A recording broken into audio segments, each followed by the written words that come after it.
Добре дојдовте во новата епизода на Хоризонт Илма. Јас сум Теја и денеска со мене имам двајца млади луѓе кои што доаѓаат од политички партии, односно се дел од политички подмладоци.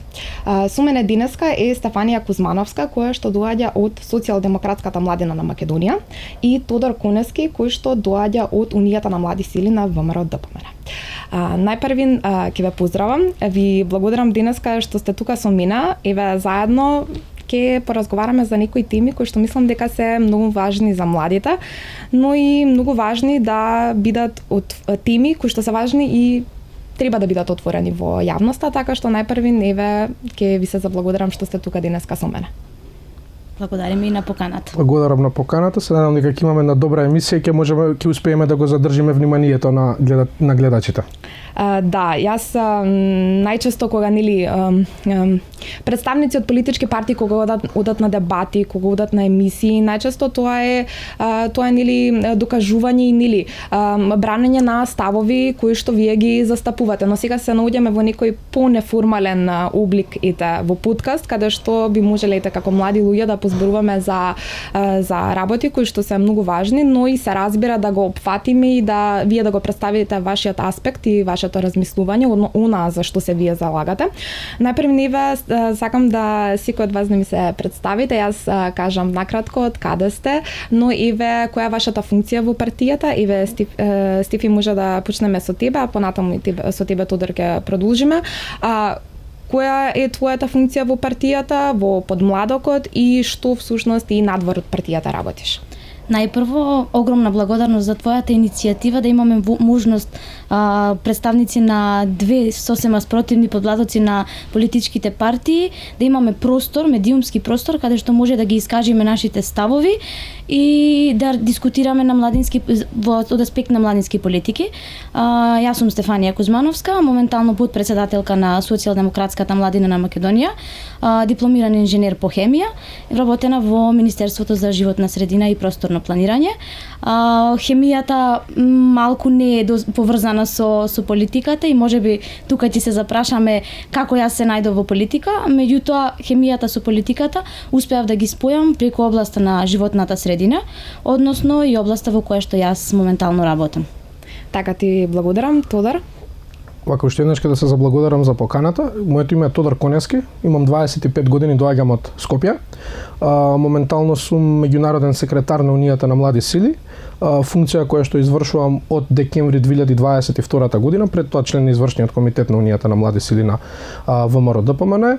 Својот пат во политичката партија, односно во младинската организација на политичката партија ВМРО-ДПМН го започнав дури во 2016 година во екот на политичката криза, кога тензиите и политичките страсти беа можеби на историски највисоко ниво во историјата на плурализмот на нашата земја.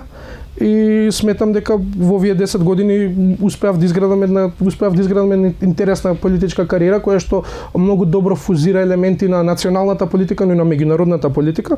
Во склоп на мојата позиција како меѓународен секретар и во склоп на подпредседател на младината на Европската народна партија, каде што бев избран во јули 2025 година, и сметам дека преку тоа имам изграден еден интересен склоп со кој што можам на еден, би рекол, и уникатен начин да допринесам во младинската политика која што ние како Унија на млади сили ја застапуваме. Значи во изминатите 4-5 изборни циклуси секогаш сум дел од тимот кој што ги составувал програмите, или секогаш активен на тој програмски фронт.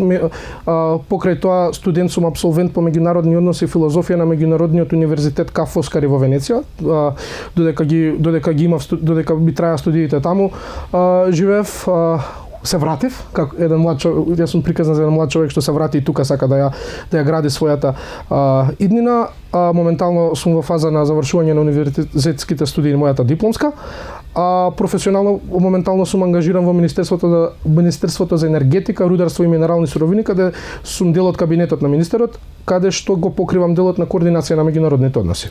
Така, ти благодарам и ти благодарам, Стефани, и на тебе. кажавте работи кои што мислам дека многу луѓе можеби не ги знаат за вас, особено нели кога вашите активности се поврзани со она што го прави партијата. Најпрвен би сакала еве за почеток, не знам дали еве бидејќи вие доаѓате од две различни партии, идеолошки воопшто и да не се подудираат, но кога станува збор за тоа да е потребно да се креираат младински политики или да се пронајде некој консензуален диалог, тогаш и доаѓаме до моментот каде што треба повеќе страни да се здружат, за да на некој начин и самото она кое што е предвидено, односно она кое што им ни е потребно како држава, особено на младите тука кои што се наоѓаме и живееме, е потребно некако да се реши низ некаков диалог. Па еве сакам да ве прашам дали може и дали мислите дека можете да најдете начин да се согласите за одредени работи кои што денеска во државата се случуваат. Најпред ми веќе ви набрајам дали би се согласиле дека младите денеска се наоѓаат во ситуација каде што можеби државата би требало малку повеќе да поттикнува младински политики во однос на тоа нешто се случува моментално, но еве хронолошки. Ние сме 35 години независна држава, но кога погледнеме хронолошки од годините нанасад, не доволно можеби се имплементирало за да денеска младиот човек едноставно има многу повеќе потреби во споредба со европските земји. Па сега прашањето тука и ќе ми произлезе, затоа ви дадов таков вовед. Дали мислите дека според вас може да се стигне на културен и консензуален начин да се донесе некаков договор или да се донесе некакво решение преку консензуален диалог? Еве, што мислите? Би можел да започнам јас на оваа тема. Видите, пред да го одговориме ова прашање, е многу важно да ја погледаме суштината на младите луѓе. Ние сме сепак млади луѓе, без разлика на нашите идеолошки разлики што ги имаме, нашите интереси се исти. Значи, ние сакаме еднаква шанса во животот, право на добро образование, право на добри услови за работа, и тие се генерално некои главни постулати кои што нас како млади луѓе ни се обединувачки и без разлика на ние какви идеолошки разлики имаме, значи ние може нашата идеологија да постави разлика во методологијата преку која што би сакале да ги постигнеме тие работи, но крајната цел генерално мислам дека секогаш е иста. Сега дали има веќе некоја соработка и разговор помеѓу нас, дефинитивно е дека има. Мислам дека ние како младински организации секогаш сме биле еден добар пример за тоа како треба добар пример конкретно како Македонија, сме биле добар пример како треба да функционира интерпартискиот диалог помеѓу младинските организации во интерес генерално на младите луѓе. Тоа мислам дека е представено главно преку три главни елементи. Првиот елемент што би го кажал е Законот за младинско учество, кој што се изработуваше во 2019 година, кај што имавме консензус, сите партии заедно го работевме, нели со чадори организации и со невладини организации, каде што сите седнавме на маса. Јас бев дел од работната група што беше во Унијата на млади сили, седнавме ги дадовме нашите предлози, сите тие беа усвоени, негде на пола пат за некои работи не се најдовме, стигнавме до консензус и успеавме да изработиме закон кој што јас сметам дека представуваше еден надпартиски интерес на сите млади луѓе во оваа држава. Другиот момент кој што сметам дека е исто така многу добар, кој што еве го имаме веќе некое време, а и некои други држави не почнаа да не копираат, тоа е конкретно во случај за оваа работа што сакам да спомнам е Република Албанија, тоа е клубот за млади пратеници при рамки на собранието, кој што моментално го води пратеничката Драгана од мојата партија. Тоа е еден клуб кој што редовно е активен на политичката сцена, каде што имаме еден коктел на млади луѓе од различни партии. Да, но сакам да се задржиме на тоа, еве ова е многу интересно нешто што го слушнавме е за младинското учество, кое што се сенили повеќето подмладоци, сте седнали, сте заработиле нешто кое што ќе има полза за понатаму нели ќе го фатиме клубот за млади пратеници, кој што всушност нели треба да бидеш пратеник за да бидеш всушност и дел од клубот. Но еве Стефи, дали се согласуваш со Тодор дека едноставно тој кога сте го креирале оној закон за младинско учество, дека всушност и тука имало некој консензус кој што едноставно вие сте увиделе како млади луѓе дека младите всушност и треба да имаат некаква видливост во државата и да имаат и учество. Апсолутно да, ќе се согласам. Законот за младинско учество и младински политики е еден од позитивните примери на кои што и ние како подмладок и УМС како подмладок сме работеле на истиот и сме имале голем притисок врз нашите партии, нели, врз сениори преговорите за донесување на истиот, односно во работните групи за донесување на законот беа и представници на СДММ, беа и представници на Унијата на млади сили, што представува еден позитивен пример за надпартиско делување кога станува збор за заеднички интерес кој што на сите нели од полза, затоа што првенствено и ние сме млади луѓе кои што понатаму би имале некаков бенефит од тој закон. Меѓутоа кога станува збор за некои младински прашања и младински политики, крајната цел нам треба да ни е иста. Независно од тоа кој треба да биде патот до пристигнување на таа цел, и може да имаме доста препреки и несогласувања кога нели се движиме по тој пат, крајната цел на сите ни е иста, односно консензусот мора да постои кога станува збор за прашања кои што се од интерес на сите млади. Не можеме да не напоменеме и академиите и семинарите на кои што редовно имаме представници од нашите помладоци, односно тие представуваат една можност и платформа каде што всушност ние се вмрежуваме. Односно кога ти имаш прилика неформално да се здружиш и да го запознаеш некого како личност, тогаш понатаму многу полесно ќе ти биде неле и да најдеш одреден консензус кога станува збор за младински прашања и младински политики. Односно тие академии, тие мрежувања и тие семинари нам ни дале можност и да работиме на ваквите иницијативи. Имаме доста позитивни примери во минатото, каде што ние заеднички сме работеле заедно со граѓанскиот и невладин сектор, кој што било од интерес за сите млади, односно сме нашли консензус помеѓу и двете најголеми партии, односно подмладоците на двете најголеми политички партии во државава. Така, Тоа беше третата точка на кој што сакав да ја спомнам. Да, јас многу се радувам затоа што вака однадвор кога гледаме, на пример младите имаат перцепција најчесто дека ако две спротивставени партии, односно на пример партијата на власт и опозицијата не се согласуваат на пример во собранието за одредени работи кои што всушност нели се случуваат во државата, иста таква перцепција има за младите. Нели и вие се разбира не се согласувате за одредени работи и ги браните вашите ставови, односно ставот на партијата, идеалите за кои што се залагате, но убаво е и да видиме ваквата страна на ваквата страна дека всушност и може да има соработка и дека таа соработка всушност ќе вроди со плод, затоа што на крај на ден сите ние да живееме во иста држава и се залагаме нели да имаме подобро општество за нас, за сите околу, па и за новите и за идните генерации. Но еве Тодор, сакам да те прашам, бидејќи ти ја начна темата во делот на тоа дека си млад човек кој што се вратил во државата и сакаш тука, предпоставувам, да ја градиш својата иднина и во делот нели се разбира на политичката кариера, но и понатаму професионално. Зошто се врати? Бидејќи статистички ако гледаме трендот на иселување како никогаш и да не е запрел.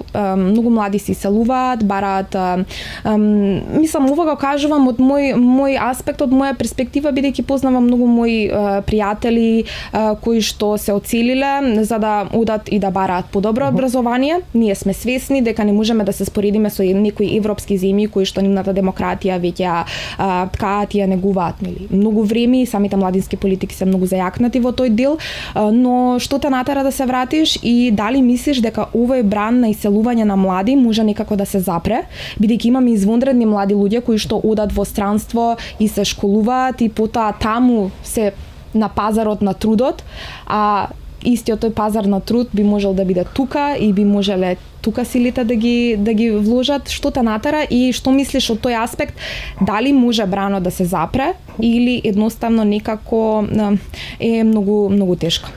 Видете, прво ќе ви ја кажам мојата лична сторија, мојот личен мајндсет што го имав при донесувањето на одлуката да се вратам во Македонија, потоа ќе го коментирам прашањето што ми го постави.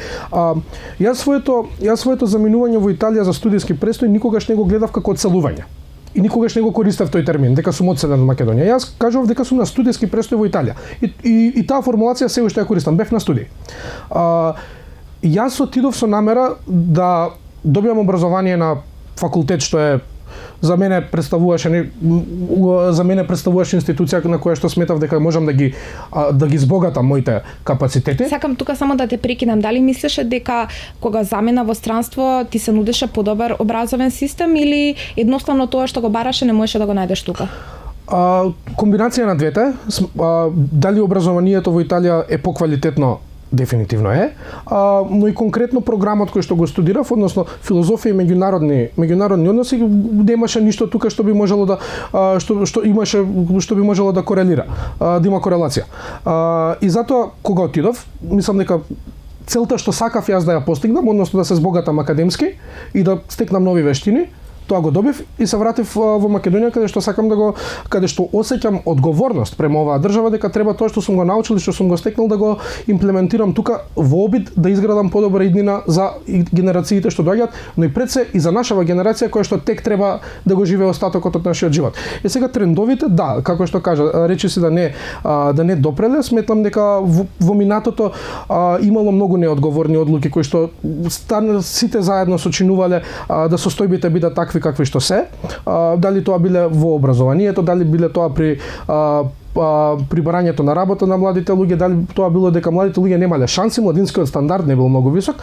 Се тоа е едноставно еден мешовит одговор кој што поради многу тековни состојби кои што не биле навремено по кои што не било навремено постапувано е стигнато до каде што е, но сметам дека пред се главната работа на која што треба да се фокусираме е да имаме искрен и честен пристап при градењето на едно здраво општество каде што младиот човек би можел да функционира утре. Кога велам на здраво општество, пред се мислам на добар образовен систем. Систем во кој што нашите, и тоа го имам кажано во едно друго излагање на телевизија, значи образовниот систем во Македонија да биде пандан на тие во Западна Европа. Да имаме образовен систем кој што младите ќе се осеќаат почестени да останат тука. Денеска младите луѓе кога идат во странство да студираат во даден момент, некој го гледа тоа како потреба. Па јас би се согласила и како потреба, но можеби како единствена опција, затоа што нели според предходните примери, а ги има многу, сме виделе дека многу млади луѓе кои што се екстремно талентирани не биле доволно ценети од државата. Па затоа и млади луѓе кога завршуваат средно решаваат јас ќе одам и ќе барам подобра иднина. Но еве дали имаш некаков после Стефи со тебе ќе продолжиме, сакам да го слушам и твојот став. Дали мислиш дека може да застанеме во линија со другите земји европски, дефинитивно, западни и едноставно тој образовен систем да го издигнеме на ниво кое што едноставно ќе биде доволно и задоволувачко за младите за да останат тука. Видете, со оглед на сите аспекти и фактори кои што моментално се случуваат. Градењето на квалитетен образовен систем почнува од нас. И кога викаме и западни држави и европски држави, јас длабоко сум убеден и сметам дека ќе се согласиме дека Македонија е европска и западна држава. И треба да носиме одлуки како такви. Како западна држава, како европска држава. И тоа сметам дека новиот закон за образование кој што сега треба да биде дефинитивно идење во насока на тоа, со тоа што ќе има построги параметри во образованието и ќе можеме да имаме еден образовен систем каде што некои нуспојави кои што претходно биле озлогласени ќе бидат после многу долго време истребени. Така, Стефи, ти што мислиш за иселување на младите? Дали сметаш дека тој бран ќе продолжи или може едноставно никако да се запре и младите да останат тука? Се додека не преземаме ништо да го намалиме бранот на иселување, дефинитивно бранот на иселување ќе продолжи, затоа што трендот на иселување во континуитет само расте и не се намалува. Иако стапката на невработеност во изминативе години се намалува се повеќе и повеќе, младите кога се иселуваат не се преселуваат и не се иселуваат само од економски причини, напротив, се иселуваат за подобар систем, се иселуваат во држави каде што сметаат дека стапката на корупција е доста помала, бараат правда, бараат праведен систем и тоа се едни од главните причини за кои што младите се иселуваат и надвор. Нели бараат и подобро здравство, бараат подобар образовен систем и слично. Меѓутоа, она што е застрашувачки и сметам дека треба да се напомене е дека ние недоволно ги цениме кадрите кои што ги произведува нашата држава, нели? Не ги стимулираме да останат во нашата држава, не им нудиме опции и можности да сакаат да продолжат да се градат во нашата држава, а потоа нели да придонесуваат за државата во која што живеат.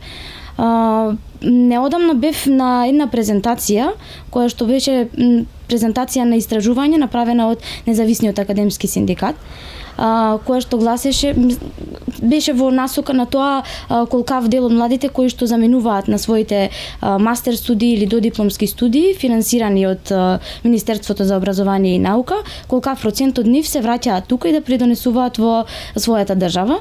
Ние како држава не поседуваме никаква база на стипендисти кои што заминале да се едуцираат и да студираат на првите 100 универзитети на Шангајската листа, ниту пак имаме база на студенти кои што се вратиле тука да придонесуваат за државата или пак останале во државите каде што нели го продолжиле своето образование, а дополнително потпишале нели именица, истата таа именица.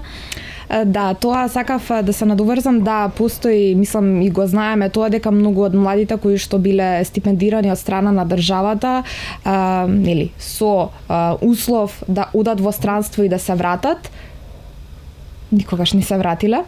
Скоро и никогаш да не се вратиле, бидејќи нема дата база за тоа, но со законот ти што го спомна, во тој дел на законот, сега и баш ќе отвориме таа тема, мислам дека со законот сега за високо образование, дата базата во изработка и оние кои што се најдобри, најпрви ќе бидат ставени на листата, на ранг листата за вработување во институциите, особено ќе се земе не само во институциите, туку и со приватните фирми во соработка. Да, ќе се земе во предвид бидејќи имаат завршено во странство и нели ќе се всушност ќе бидат нели како оние кои што биле добри, односно покажале извонреден успех. Но во делот на само ако може да се надополнам за ова што го кажа, тоа е точно, датабазата во изработка и така наречените шангајски стипендии ќе бидат земени во предвид за приоритетно вработување. Ама исто така во тој базен се ставаат и 10 најдобри студенти на секој факултет во Македонија и добитниците на инженерскиот прстен.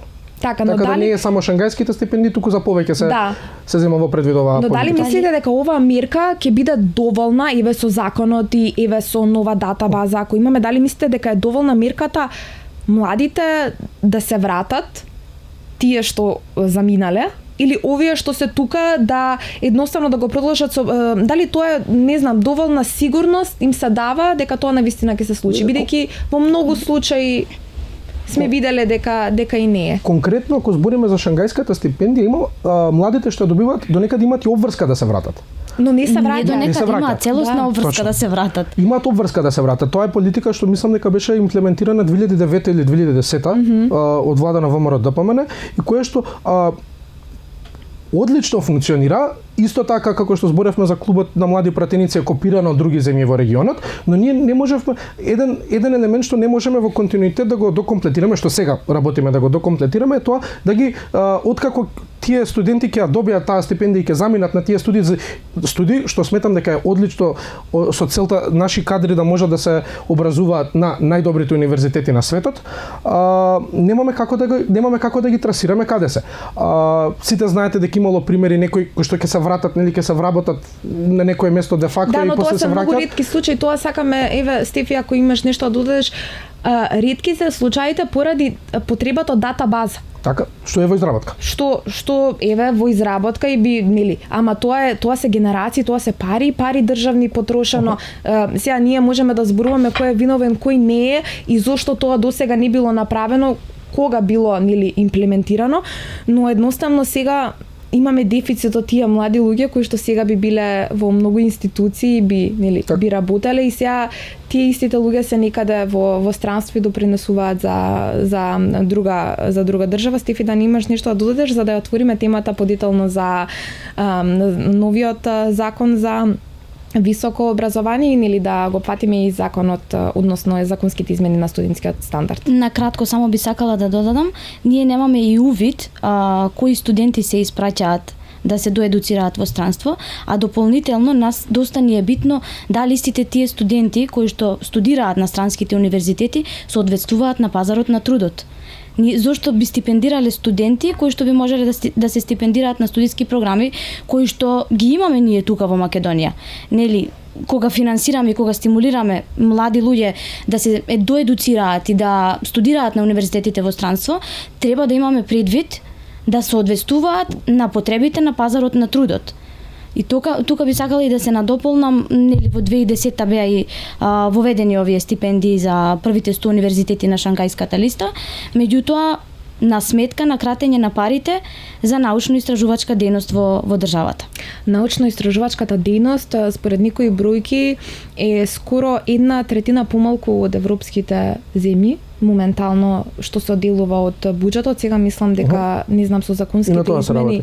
Да, но еве сакам да отвориме темата бидејќи пак два закони кои што се важни за младите, кои што се уште тука, а тоа е законот за високо образование кој што нели помина низ дискусија, па да кажам јавна и вака имаше и стручна дискусија, заврши мислам сега нели, мислам дека е во процедура нели на донесување, мислам дека уште не знам дали е влезена во собрание, но еве што мислиш ти за законот, дали мислиш дека ова е на вистински начин закон кој што може да го подобри високото образование или едноставно можеби е било потребно од ваша страна како политички подмладоци повеќе да сте имале некаков ангажман при нудење на одредени идеи кои што би требало да бидат додадени како од ваша младинска перспектива и дали сметаш дека можеби би требало да има поголема ангажираност од млади при донесување на законот.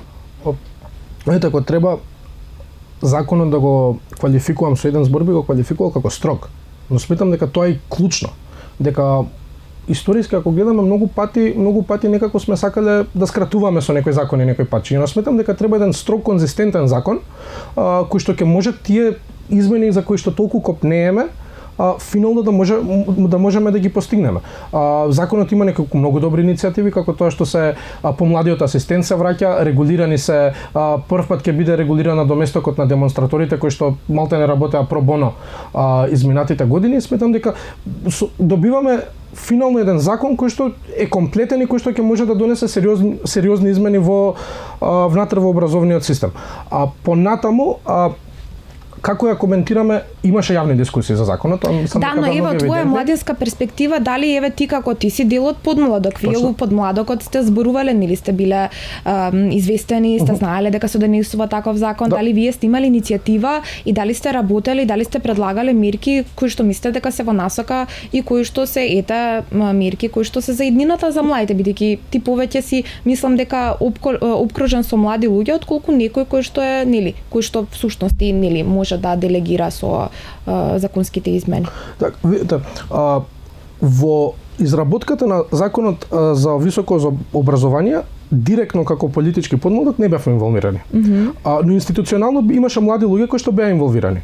И тоа беше во рамки на Министерството за образование, во рамки на јавните расправи како млади луѓе, со тоа што сметам дека директното присуство како политички подмладок внатре во законски процес треба малце да биде не е тоа толку рамна праволинijski процес колку што го збориме. Значи дека ние како УМС ќе влеземе како ентитет да можеме тоа да го дискутираме. Сега претходно го зборевме законот за младинско учество каде што сите ние имаме учествувано, но тоа беше консензуален процес дека сите ќе седнеме и ќе го правиме. Да, но сепак ова е нели закон за млади. Еве Стефи, ти што мислиш, дали според тебе овој закон што е донесен е доволно прогресивен од ваша перспектива или едноставно има некои работи кои што можеби требало да се поправат, да се додадат, еве Тодор извои некои негови аспекти, еве твоите мислења и ставови кои се?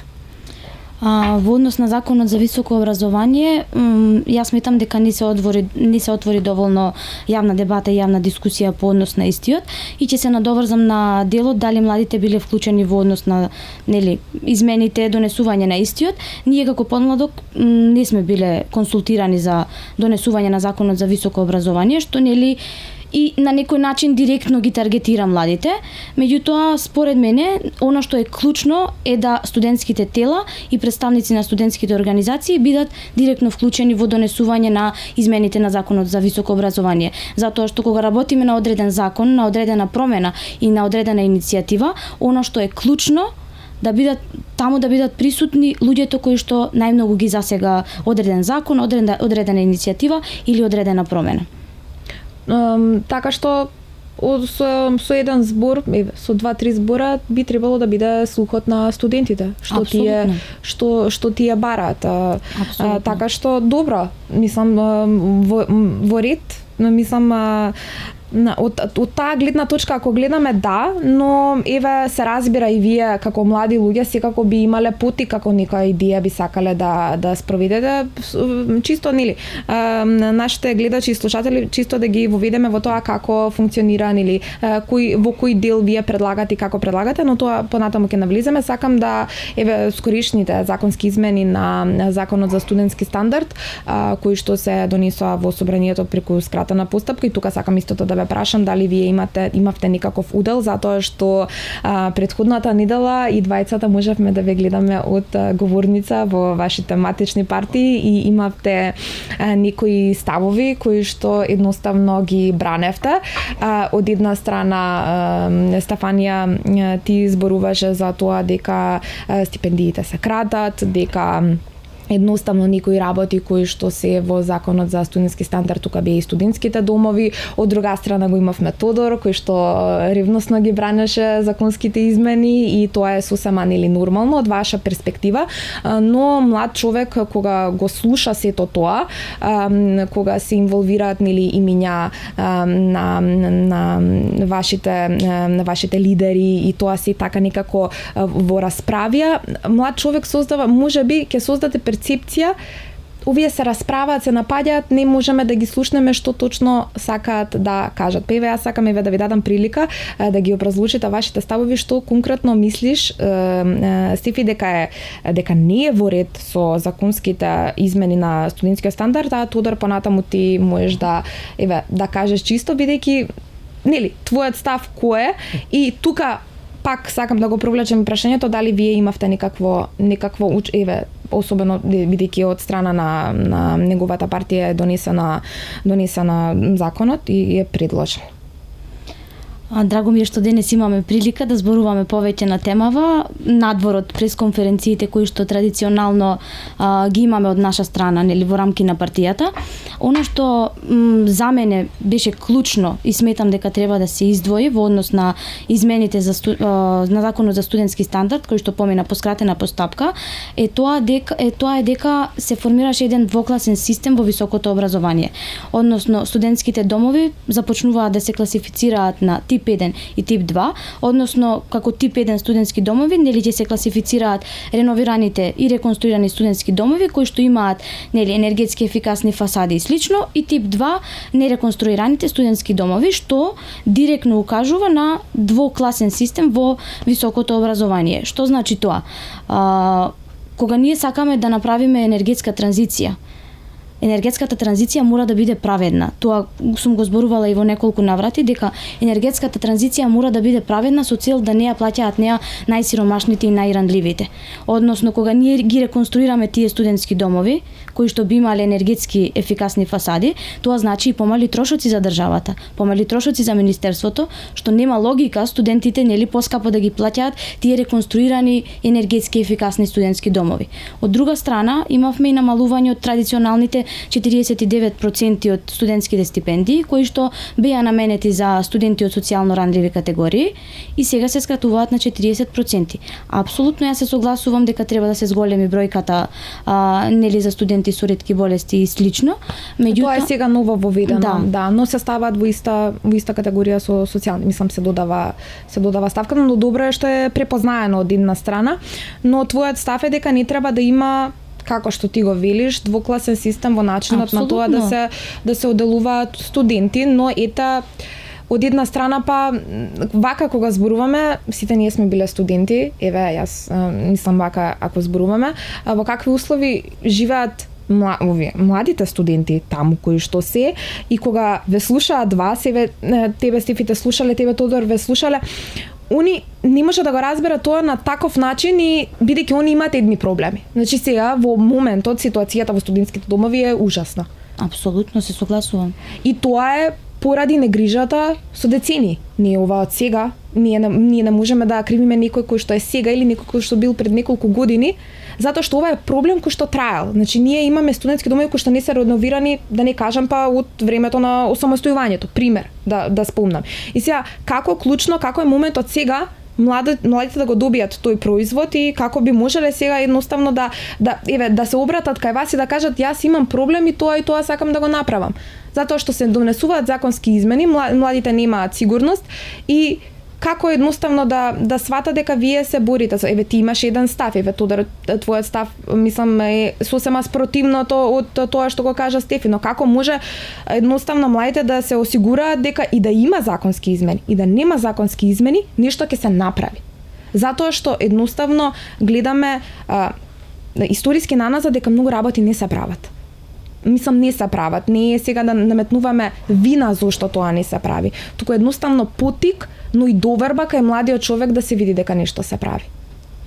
Обврска на секоја држава е да го унапредува студентскиот стандард, затоа што студентите се една клучна таргет група која што се иднината на една држава. Меѓутоа, со ваквите измени на законот за студентски стандард, иако тоа е обврска на државата, зошто студентите кои што живеат во студентските домови да ги плаќаат тие обврски на државата кои што во секој случај треба да ги направи. Ние како СДММ изготвивме една иницијатива која што ќе биде доставена до Собранието на Република Северна Македонија и во наредните денови, нели се уште сме во процес на консултација со членовите, во наредните денови истата ќе биде и доставена до Собранието. Не е дека сме стагнирали, воопшто не сме работеле. Иницијатива, се извинувам, во делот на законот за студентски стандард? Да, за преиспитување врз основа на кои анализи и испитувања се донесени измените на законот за студентски стандард. Тодор, ти што мислиш на новите законски измени? Еве, ако не сте учествувале во делот на законот за високо образование, дали на некој начин ви се обратија на вас помладите во партијата, дали сметате дека овие законски измени се во ред или тоа едноставно оди по праволиниски во делот на Министерството за образование, вие тука едноставно како партија или луѓе кои што работат од младината, предпоставам дека работат од Министерство за образование, таму, ако го гледаме, нели, политичкиот дел на вработувањето, ако постои, дали едноставно поттик до пратеничките, бидејќи сите 5 пратенички се од ВМРО, дали едноставно некако ви исконсултира законски измени во тој дел? Вака, конкретно кога збориме за законските измени, Стефи збореше за енергетска транзиција. Транзиција значи процес. Сите студентски домови ќе бидат реновирани, нема да имаме тип А, тип Б, дека едни ќе имаат поубаво сместување, други ќе имаат полошо. Моментално два ќе бидат готови за почетокот на следната учебна година, останатите ќе почнат со процес на реновирање. Во тоа време Министерството изготвува план за адекватно сместување на студентите додека другите домови ќе бидат во фаза на реновирање и со тоа нема да се намали бројот на студенти кои што ќе бидат примени во сместувачките капацитети. А од друга страна, кога збориме за стипендиите, статистички информација ако гледаме, последните 5 години тие 49% предвидувале од прилика 1500 стипендии кои што треба да се дадат за социјални случаи. Последниве 7-8 години 1100 се пријавувале. И сега, ако гледаме според законот, тие пари што се алоцирани за тие 49%, односно 1500 стипендии, тие пари не може да се реалоцираат, односно тие пари стагнираат секоја година. Во еден ресор на кој што многу му се потребни средства, дека има многу потребни од реновирање на објекти, нели треба енергетски ефикасни објекти да носиме, нешто што ние како држава според реформска агенда си имаме обврзано дека ќе имаме 3% од јавните објекти ќе ни бидат со енергетски ефикасни фасади, а понатаму нели ќе се зголемува таа бројка. Тоа е почетната бројка која што треба до 2029 да се постигне, па понатаму таа бројка се зголемува. Значи се тоа процес и сега кога имаме закон кој што предвидува дека пари што се алоцираат за стипендии, ако таа бројка не е исполнета целосно, не може да бидат реалоцирани, ние имаме оперативен проблем секоја година, дека одреден број на пари секоја година остануваат заглавени во тој фонд и не може никако законски да се прераспределат за нешто друго. Кога гледаме дека бројката од 1100 барања за социјални стипендии е генерално конзистентна на секоја на годишно ниво, мислам дека можеме ние тоа да го спуштиме, да се од 49 на 40 да падне, со што би била таа бројка од прилика задоволена. За да се алоцираат и да можеме да алоцираме за нови работи како ретките болести што ги збориме. Но во моментот кога ако фатиме дело дека ние поставме социјална држава и дека утре на пример би таа бројка од 1500 студенти можеби би се пополнила на пример за 2 години, а имаме вакви законски измени, тогаш едноставно се доведуваме во ситуација што во минатото имало можност, а сега на пример квотата би се пополнила. Да, несомнено е дека треба средства да се алоцираат, но во делот на тоа дали сметаш дека беше доволно транспарентно за млади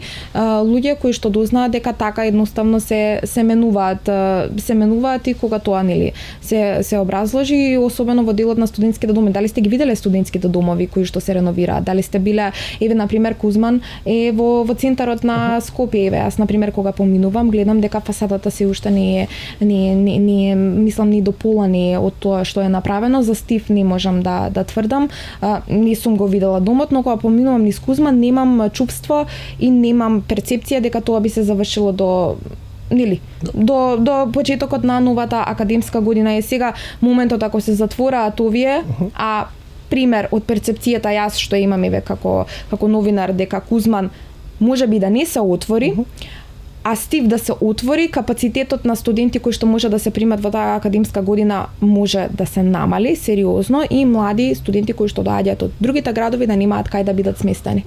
Пред одредено време стапи во контакт со Министерството за образование и наука токму на темава, односно за увид на за состојбата на градежните работи. Затоа што уште нешто ќе додадам, се доцни. Кузман требаше да биде отворен. Така. За почетокот на новата учебна година Кузман и Стив ќе бидат отворени, тоа ми е гаранција од Министерството за образование што имам добиено. Втората точка која што ја добив е дека намалување на бројот на примени студенти, како што кажав претходно, нема да има. Значи ќе се работи на изнаоѓање на алтернативи кои што ќе можат да се користат, кои што ќе можат студентите да ги користат во тој период и гаранцијата е дека нема да има смален број на студенти. Тој што е студентскиот капацитет моментален ќе се остане ист.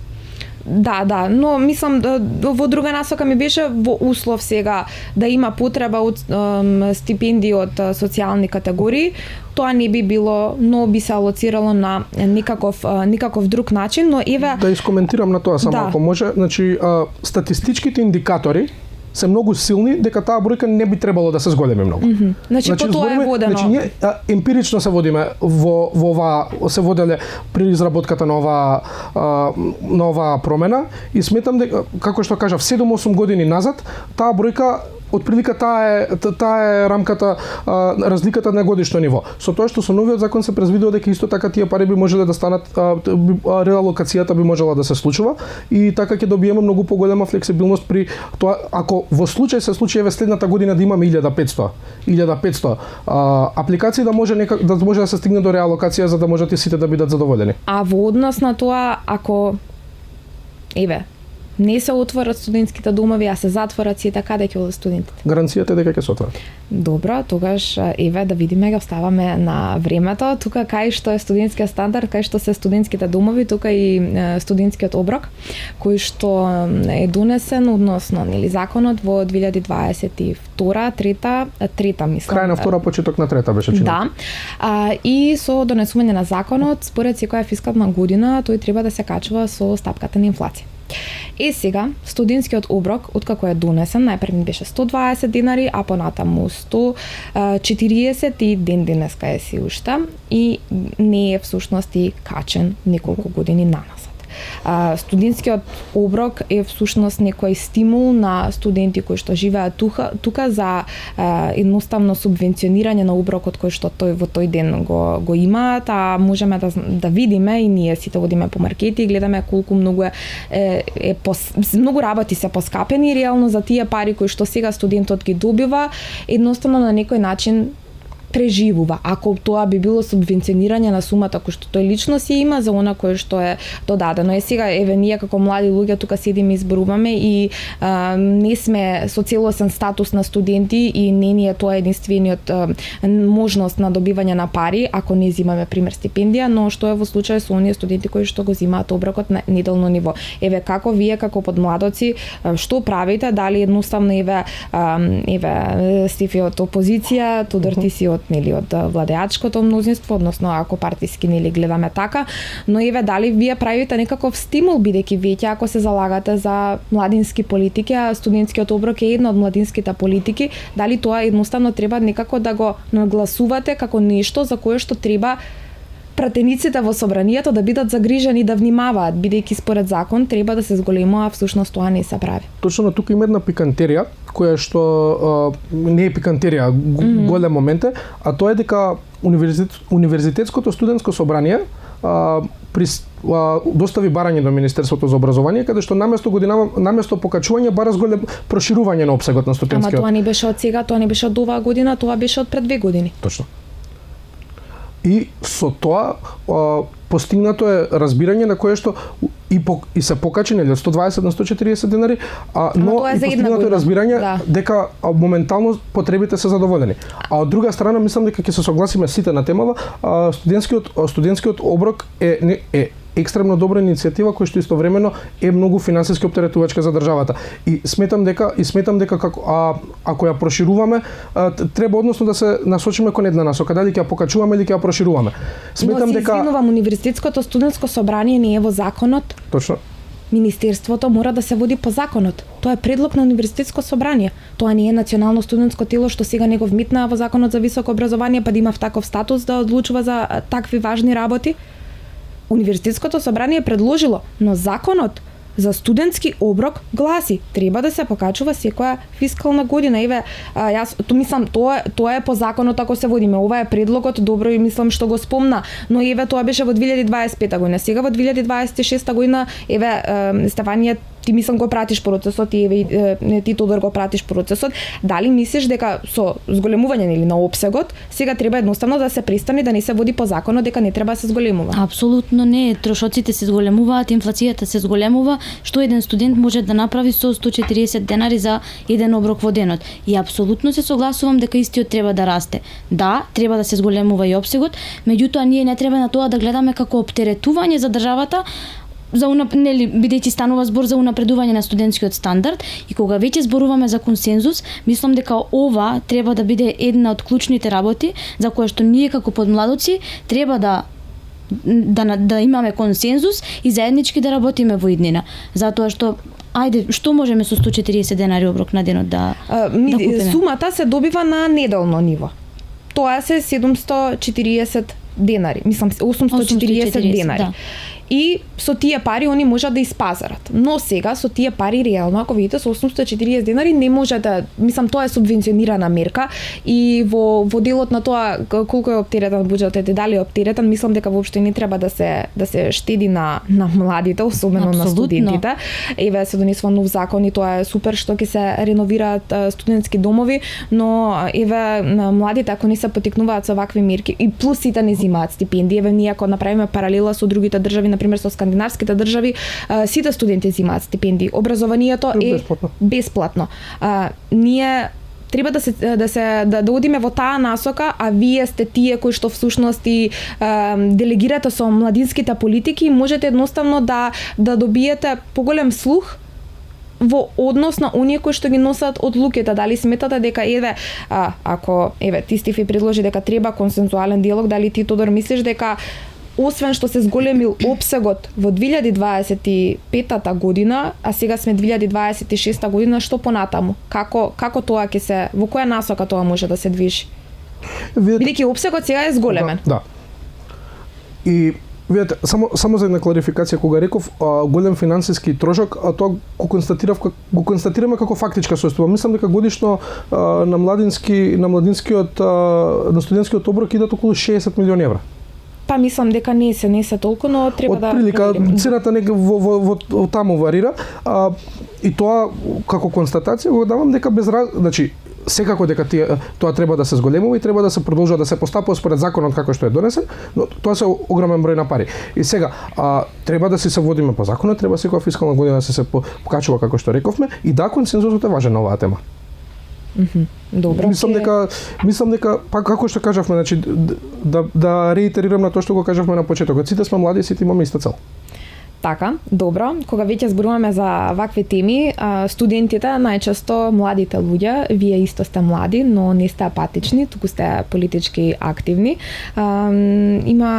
Имаше пред минатата година и се уште валиден самиот индекс односно самата перцепција на младите, односно колку во критичко мислење имаат, и од тука можеме да го произнесеме и фактот со самото критичко мислење се појавува и делот на апатија, односно не веруваат во политиката, утре вие ќе станете политичари, треба некој да ве гласа, а едноставно младите не се заинтересирани доволно и доаѓаме до моментот ако имаме толку многу голема апатија и се намалува гласачкиот електорат, односно заинтересираниот гласачки електорат утре што ќе излезе на избори, се доведуваме во ситуација каде што е голем проблем и за вас утре, кој што нели вие мислам дека сега на изборите сте активни се, но понатаму и со донесување на одредени мислам со тоа како ќе се оди натаму и ќе делегира државата во делот на демократијата. Дали како вие како подмладоци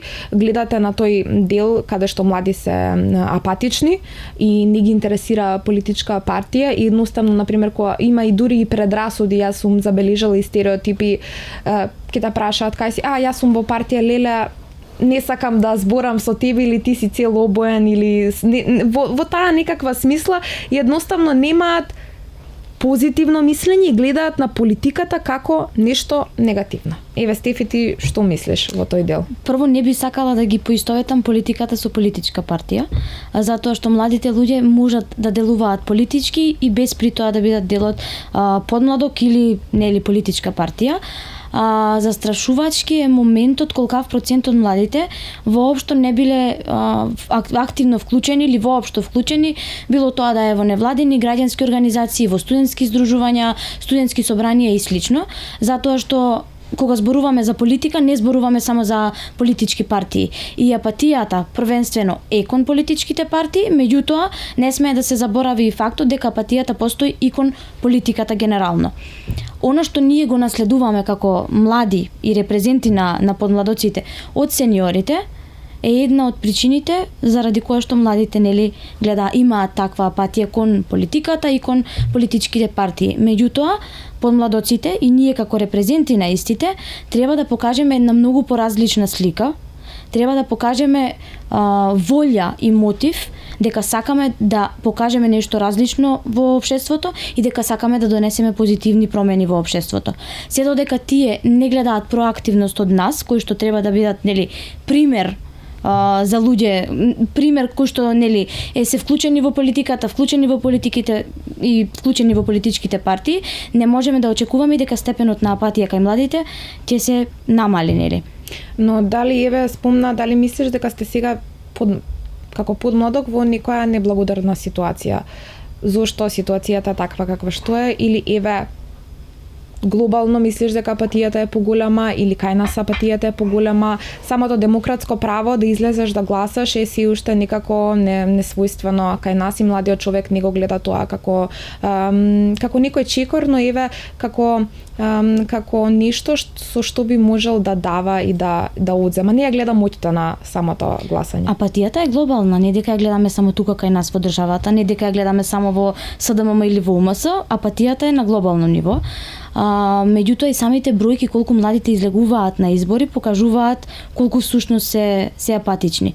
Меѓутоа се додека тие не видат млади луѓе на одлучувачки позиции, ние не можеме да очекуваме дека тие ќе видат некаква промена. Мислиш дека тоа е решението да има повеќе млади кадри кои што едноставно застапуваат политики во државата. Едно од решението, да. Меѓутоа, ти кога си на некоја одлучувачка клучна позиција каде што можеш директно да ги браниш интересите на младите, и имаш моќ да одлучуваш од аспект на младински политики и да застанеш на страната на младите, и те како може да се остави многу поинаква слика, која што дефинитивно може да го промени и трендот на апатија кај младите.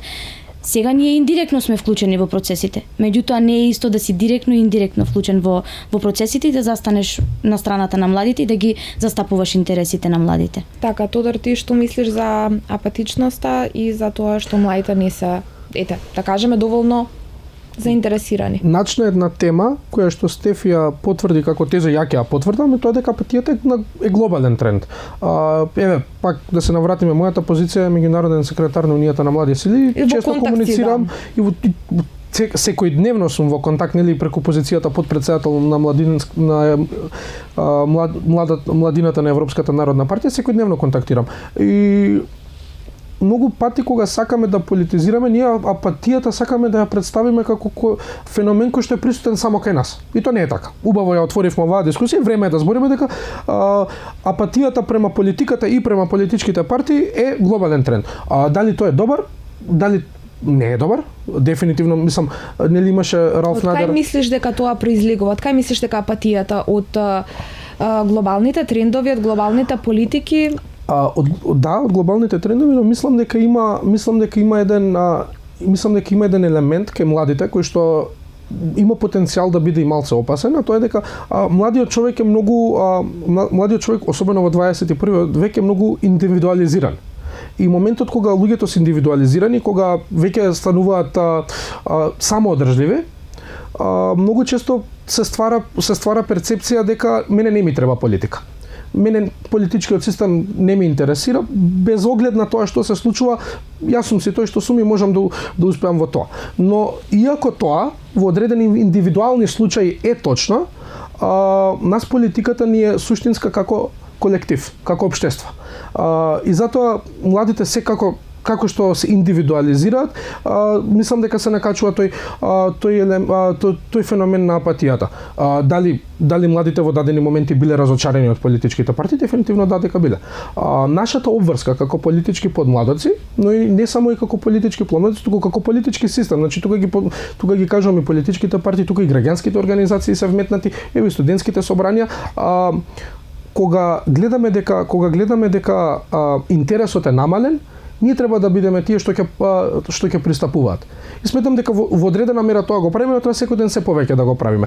И кога се кажуваат негативните примери, треба да се земат во предвид, но треба да се пристапи со тоа што може да се направи. Што ние како, јас конкретно моментално како Унија на млади сили, младинска организација на најголемиот партнер во владеачката коалиција во земјата моментално, што можам јас како млад човек да им понудам? Ти како млад човек, бидејќи сето тоа го наброја, што можеш на младиот човек да му кажеш во Македонија, дај некако вразуми се, јас така директно го кажувам, но нема сигурно со таков став, да отидеш да му кажеш како ти ќе го убедиш дека политиката него му е потребна, дека политиката е тоа што утре ќе му е потребно за да он, нели, едноставно да отиде на лекар, затоа што тоа се е политички на некој начин, тоа треба да се подобрат услови, на пример во здравство, или се ти ако не следиш политика или самата ситуација во општеството, како ти можеш тоа да му го кажеш на просечниот млад човек во Македонија дека него политиката му е потребна, не за да влезе он во политичка партија, туку едноставно да биде свесен, бидејќи вие најпрви не е само тоа да ве гласаат на избори, туку и што всушност ќе се случува во државата. Видите, оваа дискусија кога имам, секогаш го цитирам еден амерички Ралф Надер, кој што има кажано, ако не се интересираш за политиката, политиката се интересира за тебе. И сега може малце клише изјавува, ама е многу точно. Политиката е се што се случува околу нас и мора да бидеме свесни за тоа. Мислам дека пристапот треба да биде човекот главно почнува да се интересира за работите преку негативен пристап. И со ова може би малце и чудно што го кажувам, мислам генерално сакаме да се фокусираме на што е позитивно, но кога пристапов сам, главниот дел од мојот политички ангажман беше за време додека мојата политичка опција беше во опозиција. И кога ќе ми кажа не ме интересира политика, јас генерално сакав да ги вадам негативните аспекти на владеачката А сега си во спротивна, сега како би го примаме? Сега треба да промовирам. Сега треба да промовираш, Стефи, мислам дека кај тебе обратно пропорционално мислам дека кај тебе, но кога сме веќе кај политиката, тука сме и кај самото вработување за кое што и многу млади се фрустрирани. Една од причините, она сигурно сте го слушнали и ден денеска кружи, е јас треба да имам членство во политичка партија за да се вработам. Сега Македонија се наоѓа во ситуација каде што освен политичкото членство во партијата за да се стигне на повисоки инстанции, се соочуваме со ситуација каде што многу работни позиции се испразнети, па и политичките членови не можат да ги пополнат затоа што мислам дека во многу делови имаме недостиг на кадар, некаде имаме и хиперпродукција на кадар, па тоа не е доволно алоцирано во секторите. Еве сакам да ве прашам како можеме да воспоставиме систем каде што најдобрите ќе бидат надградени. Не зборам за најдобрите од партијата, туку зборувам за оние кои што навистина го заслужуваат местото за кое што се бореле и кога веќе едноставно како држава ќе сватиме и кога ќе почне трендот и дали почнува трендот, еве Тодор ти од твоја перспектива, ќе ми кажеш Стефи од ти од твоја перспектива, дали почнува трендот, дали трендот не е почнат за делот на тоа дека партиско вработување има, треба да се намали или едноставно да имаме мерит систем. Еве, Стефи ќе ја дадам шанса, па потоа ти едноставно ќе го мислам дека Стефи има нешто повеќе да каже во тој дел, а сакам и ти, затоа што и двајцата сакам да напоменам, вие како што кажавте, вие сте вработени ти си во Министерството за животна средина, ти си во Министерството за енергетика. И тука некако и сакам дали таа позиција која што вие работите едноставно од партијата или вие едноставно ја сакате и едноставно сте компетентни за тоа. Како младите луѓе гледаат на тоа и дали мислите дека ако не се во партија не може да се вработат во јавна администрација? Не се согласувам со тоа, дека ако не се во партија, нема да можат да се вработат во јавна институција и слично. Можам да зборувам и преку својот личен пример. Јас и на почетокот кога се представував, напоменав како јас се поврзувам хемијата со политиката, односно, спојот помеѓу хемија и политика мене ми е преку животната средина. Јас во рамките и на партијата работам и во склоп на работата на Комисијата за животна средина, сум работела на доста јавни политики преку одредени менторски програми и дел од академиите, конкретно на јавни политики од од областа на животната средина, така што сметајќи го моето образование и она што јас и пред да се вработам таму сум го работела во областа на животната средина, не сметам дека пресудно или клучно било моето вработување да биде заради тоа што сум била член на одредена политичка партија. Меѓутоа се согласувам дека мора да постои мерит систем, односно мора да постои стимул за најдобрите во државата, за како тие да останат и да придонесуваат во работата на институциите. Бидејќи ако немаме квалитетни институции и квалитет во работата на институциите, зашто ќе зборуваме понатаму?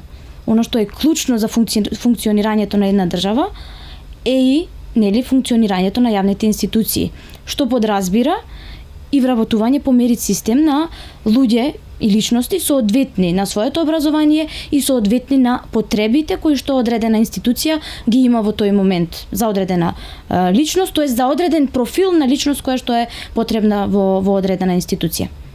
Дали, еве, Тодор ќе продолжи, но сакам да еве кратко само одговорим, дали мислиш дека се уште бидејќи сега не е само партијата на власт, во сите сектори, значи од неколку партии, мислам, луѓе има кои што си работат во јавната администрација, си работат во приватниот сектор, но дали сметаш дека има се уште партиски вработувања кои што не се соодветни, а се добиваат? Кратко, да. Тодор, ти што мислиш за делот на мерит системот, за политиката, за добивање на работно место? Мислам дека мерит системот е клучот. Значи можеме кога е прашањето како да се подобри, то може одговорот да биде мерит систем и толку. Конкретно, кога зборуваме, еве, малце само за мојов пример да кажеме, еве, да, јас сум член на политичка партија кој што е моментално ангажиран во државна институција, како што кажав во кабинетот на министерката за енергетика, рударство и минерални суровини работам и како што кажав, таму и го покривам делот на координација на меѓународната работа која што е во склоп со тоа што го студирам.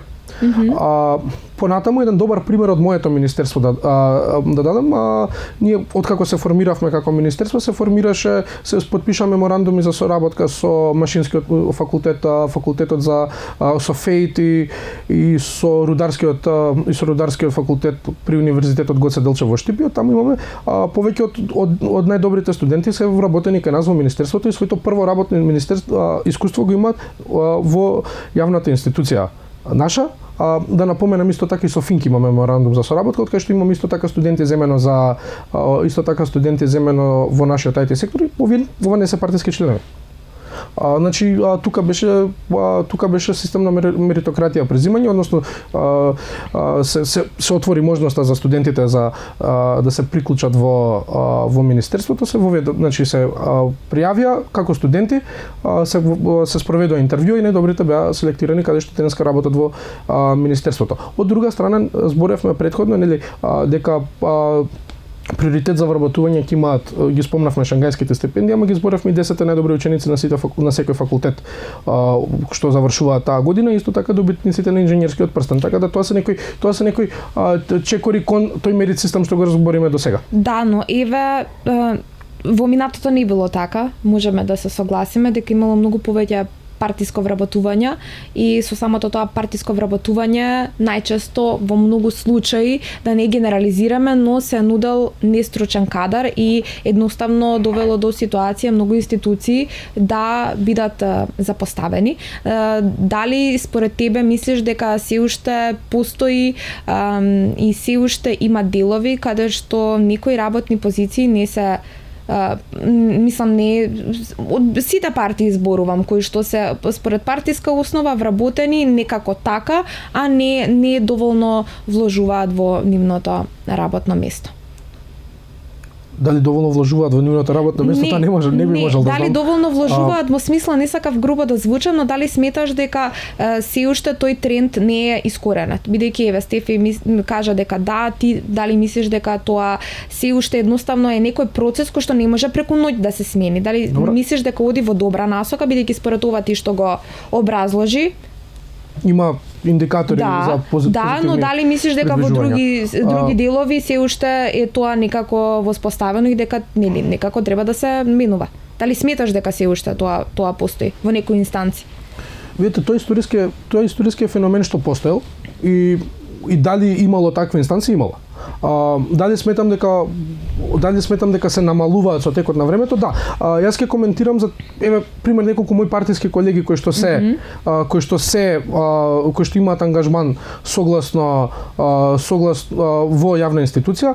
Генерално сите се во профилот на нивните студии, односно одговараат на потребите на таа институција.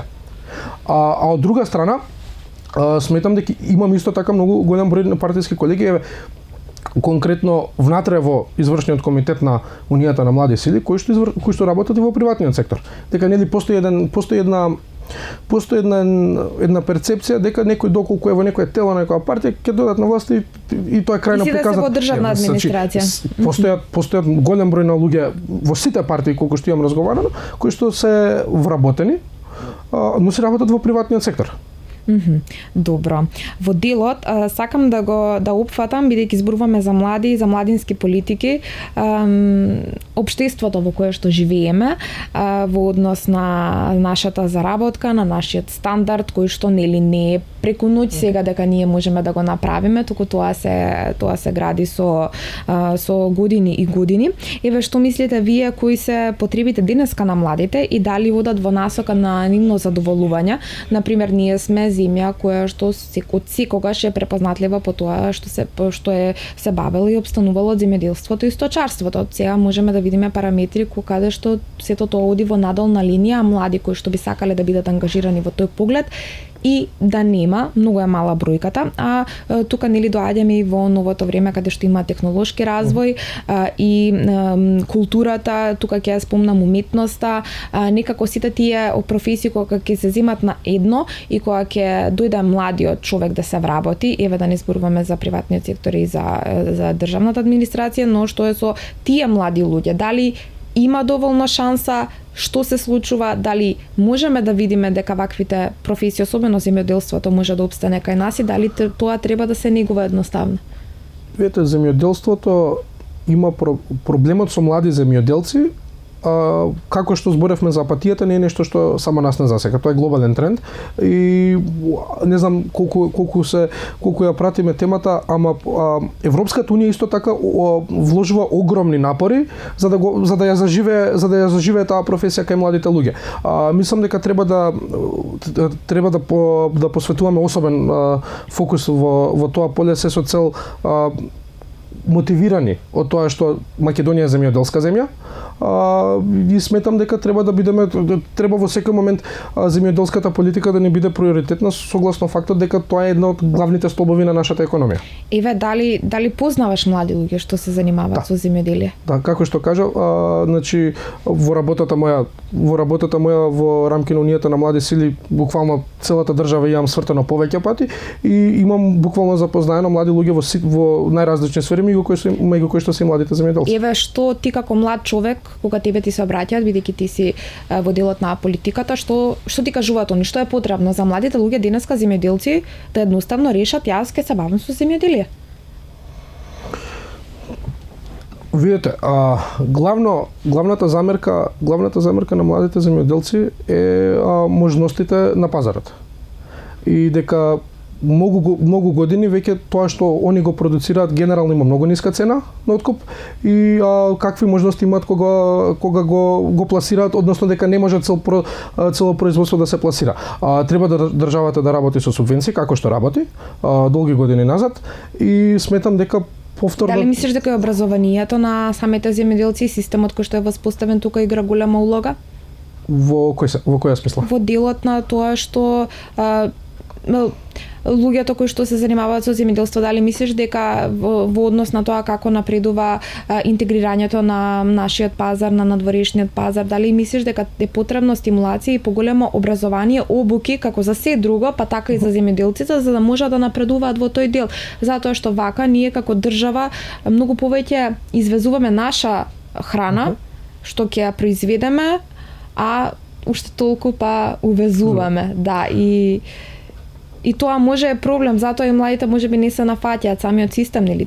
Потребно е да имаме образование за такво нешто, за да знаеме како би постапиле ние. Само сега јас ќе бидам земјоделец и ќе работам, како можам да се вклучам во тој систем и да имам доволна пасија. Нели, тоа е некоја гаранција, некоја сигурност. Ефи, ти што мислиш во тој дел? Не мислам дека е се до образованието и дека им недостасуваат, нели, обуки, надоградување и јакнење на капацитети.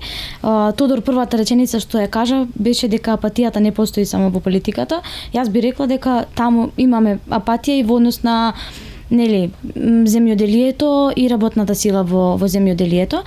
Јас конкретно доаѓам од Демир Хисар, која што е целосно рурална средина, односно голем дел од населението се занимаваат со земјоделие и јас кога сум била и сум живеела таму и сум се занимавала со земјоделие заедно со моите родители.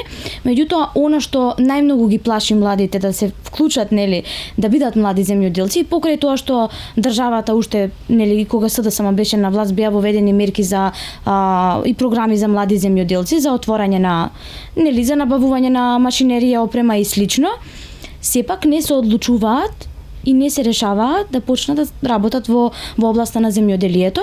Според мене, една од причините е и од теренските посети, нели, знаеме, дел сме од подмладоци во политички партии, едно од барањата кои што земјоделците го бараат од нас е повисока откупна цена и трудот да им се исплати на крајот на денот, затоа што јас бев сведок сега оваа есен, кога беше откупот на пиперката, голем дел од пиперката, конкретно во Демир Хисар, остана неоткупен и истото заврши во депонија.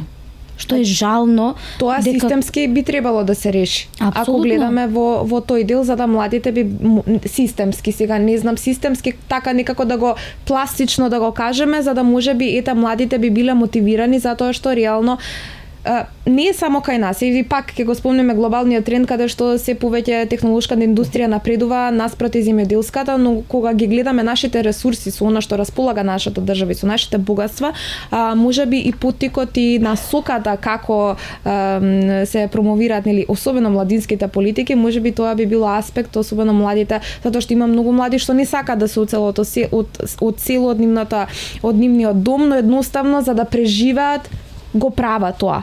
Несомнено наспроти нивните ставови и можности, но еве сакам да го опфатам делот, еве вие сте подмладоци на политички партии и се разбира вашите ставови се во кореспонденција со вашите лидери. Сега дали понекогаш се случува да сте во некаква ситуација каде што можеби не се согласувате внатрепартиски за одредена тема, но сепак треба да го застапувате тој став. Како реагирате во таква ситуација и дали е едноставно понекогаш многу тешко да понудите некаква тема или некаква идеја и едноставно таа да ви биде неприфатена. Дали е тешко да се нуди идеја и простор за некаква младинска политика да бидете одбиени? Ете, дали сте имале несогласување?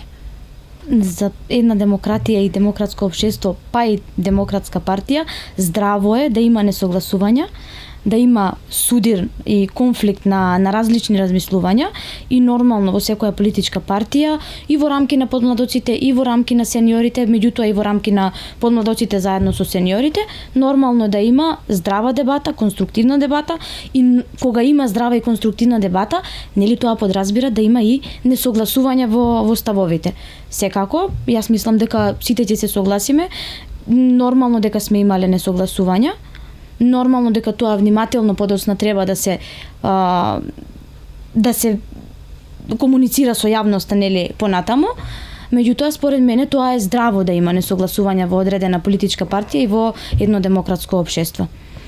Кога станува збор за младински политики и младински прашања, до сега не сме имале кај нас до толку големи несогласувања, затоа што генерално нашата партија е доста отворена за младите и самиот статут на партијата тоа го покажува, односно нашиот статут гласи дека 1/3 застапеност во сите тела и органи треба да бидат млади лица, што значи тие се директно вклучени во работата на телата и на сите облици на функционирање на партијата. Тука станува збор за комисиите, станува збор за извршниот одбор на партијата, централниот одбор и слично. Но во делот на тоа што го кажа ти, демократски е нормално да не се согласувате некогаш. Еве, дали сте се соочиле со ситуација кога едноставно некогаш ревносто сте го бранеле вашиот став за одредена тема, едноставно ви била одбиена од некој кој што бил од партијата затоа што тоа било, например, луда идеја, ајде да кажеме. Еве, Тодор, дали си имал ти таква ситуација каде што ете ти си бил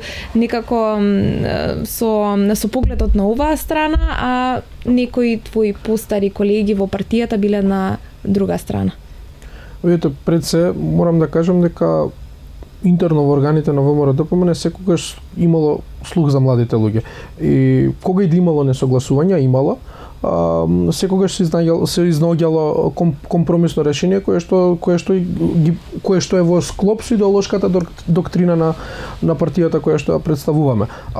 Конкретно за вклученоста на младите, еве пример, еден најпластичен пример, наједноставен, при изработката на секоја изборна програма, младите луѓе се вклучени во работните групи. Јас сум бил повеќе пати вклучен во истите со наши предлози, но и со наше право на коментари на останатите проекти. И сега, ако конкретно еве тука ќе се задржам дека сум бил вклучен во тој дел, сме имале несогласувања кои што после тоа сме ги споредиле, сме преку конструктивна дебата секогаш изнаоѓаме решение кое што е задоволително за сите страни, но истовремено се базира врз постулатите на партијата. Така да несогласување е здраво, како што кажа Стефи Дима, мислам дека Стефи така многу ја објасни работата во рамка. Ја повеќе зборам за конкретниот случај внатре во мојата партија. Несогласувањето е природно да се има, сепак значи збориме за големи партии.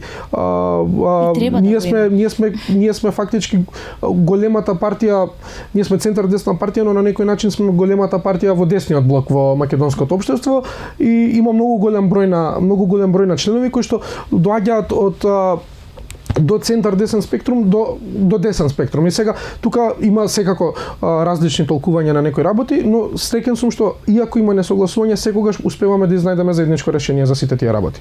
Бидејќи, само да го кажам ова, бидејќи целта не е иста. Така, целта ви е иста, но сакам, мислам, вие велите дека има слух во партиите за младите. Сакам да го опфатам и слухот за младите надвор од партијата, односно со новиот извештај кој што излезе за застапеноста на младите, односно самото Национално собрание за млади кој што се уште не е формирано, а кое што е многу важно за едно демократско општество.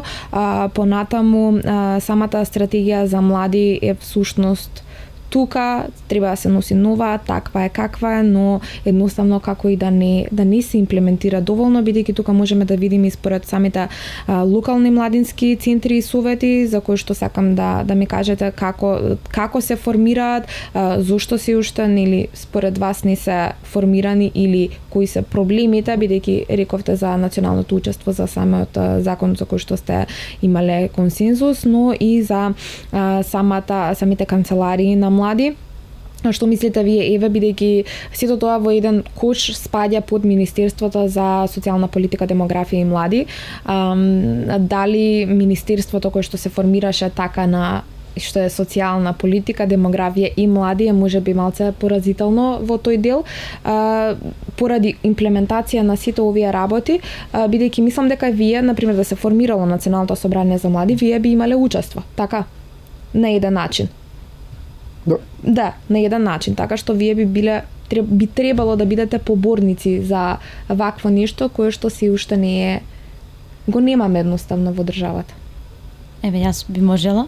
Би сакала прво да направам еден шифт, односно зашто ние во минатото сме се залагале и нели да го поврзам со актуелното министерство во моментов.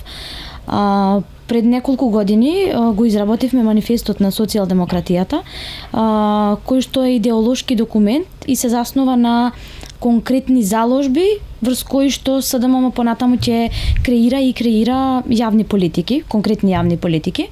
Една од заложбите во манифестот на социјалдемократијата беше и формирање на Министерство за млади. Од каде поттикна таа идеја?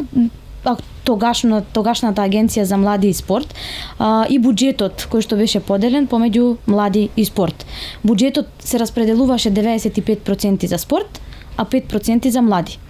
И нам како СДММ таму ни поттикна поривот да ние се залагаме за формирање на Министерство за млади, преку кое што директно гласот на младите би бил слушнат, директно би биле нели на одлучувачки позиции, мислам како министерство зборува. Да, но сега ситуацијата е сосема поразлична. Само сакав да го направам шифтот. Да. И она што според мене сметаме поразително, дека делот на млади беше ставен во еден склоп на Министерство за социјална политика, демографија и млади, па и самиот редослед нели младите се на самиот крај и некако многу долго трае тој процес на преземање на надлежностите од Агенцијата за млади и спорт во Министерството. Ние сме членки на Националниот младински совет на Македонија и будно ги следиме се што се случува во однос на формирањето на Националното собрание за млади. Каде мислиш дека лежи проблемот? Зошто се уште не е формирано? Ово е февруари или март оваа година, тој период од прилика беше, имаше иницијатива за формирање на Националното собрание за млади. Со цел да се формира Националното собрание за млади, потребно е двотретинско мнозинство, односно кворум и присуство на младинските организации кои што се регистрирани во регистарот на младински организации. Кворумот не може да се обезбеди? Кворумот не може да се обезбеди од причина што голем дел од организациите кои што се во регистарот се згаснати. Голем дел се згаснати поради намалување на средствата од УСАИД и тоа значи дека со самото тоа згаснување на организациите не може да се обезбеди кворумот. Она што е во надлежност на министерството е да се направи ажурирање и апдејт на регистарот на младински организации со цел да се добие нов кворум. Апсолутно, за да може да се добие кворумот кој што всушност се обезбедува, меѓутоа практично се обезбедува, меѓутоа голем дел од младинските организации кои што фигурираат во регистарот а не постојат како младински организации, не се присутни на самото тоа да го обезбедат двотретинското мнозинство. Со формирање на Националното собрание за млади, пропорционално е поврзано и Националното советодавно тело, односно Националното советодавно тело за млади, го формира собранието, што всушност се додека не се формира собранието, не може да се формира ниту националното советодавно тело. Така, Тодор, што мислиш колку е важно ова всушност да се добие вакво нешто, да се создаде, за да едноставно и вие да имате поголем на некој начин поголем удел во креирање на младински политики? Дефинитивно е важно и е нешто за кое што ние консензуално си имаме заложено. Моментално, нели, како што беше споменато, се работи за некои техникалија која што е проблем, која што се надевам дека од министерството ќе можат да ја решат што побрзо и таа иницијатива, значи која што беше, мислам дека 2019 беше такво нешто промовирано, да можеме еве надежно во 2026 да го имаме, односно после цели 7 години да тоа го имплементираме, кое што ќе биде од сериозно значење за младите. Понатаму дека го искоментиравме новото министерство, јас пример сум јас сум поддржувач на тоа, на фактот што имаме што младите преминаа во едно министерство со тоа што ќе може да се овозможи поголем буџет, ќе може да се овозможи поголем фокус, односно сектор во министерство кој што би можел да има поголем капацитет за работа. Од друга страна сметам дека дали формулацијата е важна или зашто главната причина зашто јас не би се согласил со имање посебно министерство за млади моментално поради хиперминистеризацијата што имаме. Имаме многу министерства во оваа држава и тоа е нешто. И сега мислам дека овие две теми, односно социјалната политика и демографијата, се две теми кои што можеме доволно да ги споиме со младинската работа, особено демографијата, за која што посебно се радувам што имаме веќе ресор што влага во министерски ресор, бидејќи Македонија е една од земјите што многу страда од демографската криза која што се случува моментално, па особено би рекол на европско тло, каде што е најзастапено во Европа, ние сме едни од најпогодените, така да мислам дека беше крајно време да ние институционално веќе пристапиме према демографската криза, нешто што ако не се фокусираме на тоа, утре нема млади да имаме. Така. Моментално сме млади, ќе останеме ако не се фокусираме на демографија, нема да има следни млади. И сметам дека сакаш да кажеш поврзаноста е тука некаде и дека својствено по тоа и е формирано на таков начин, бидејќи меѓународно соработуваш. Сакам да те прашам, а и Стефи ќе се надоврза, колку е важна соработката со младите од соседството и колку е важно да се побијат стереотипите и оние поделби кои што се правени од претходните генерации, за едноставно да имаме никаква долгогодишна соработка. Дали младите од соседството, еве вие како политички подмладоци соработувате и во делот на нашите соседи, Западниот Балкан, па и на европско ниво, дали имате соработка и дали е потребна уште поголема соработка? Јас мислам дека ние како Унија на млади сили имаме безпрекорна соработка, само можеби дека сум меѓународен секретар и сваѓа дека си ја фалам работата, ама не само со соседството, сметам дека со сите соседни подмладоци соработувате кои што се нели во вашиот таст. Да, имаме со дури со Бугарија? Бугарскиот подмладок моментално е во фаза на реизбор, така да моментално немаат раководство со кое што можеме. Да, по чадорот на нашите организации, младински организации на Европската народна партија, со цело соседство имаме соработувано и моментално сметам дека имаме својата најсилна позиција внатре во тие организации, дека јас моментално нели служам како потпредседател на младината на Европската народна партија, што е младинската организација на ИПП, а од друга страна колегата од извршниот комитет на УМС Дамјан Коњановски е прв потпредседател на студентите на ИДС. На ИПП таму се 10. Мислам дека ти си еден од подпредседателите. Ама секаде се 10. Значи не си само ти подпредседател, туку има уште да напоменеме, но ти си во кругот на подпредседателите. Раководството на организацијата. Да, така значи според тебе има соработка, Стефи, според тебе има соработка? Апсолутно има соработка и доста е важна меѓународната соработка. Прво нели тргнувајќи од соседите, Балканот, Европа, па понатаму интернационално.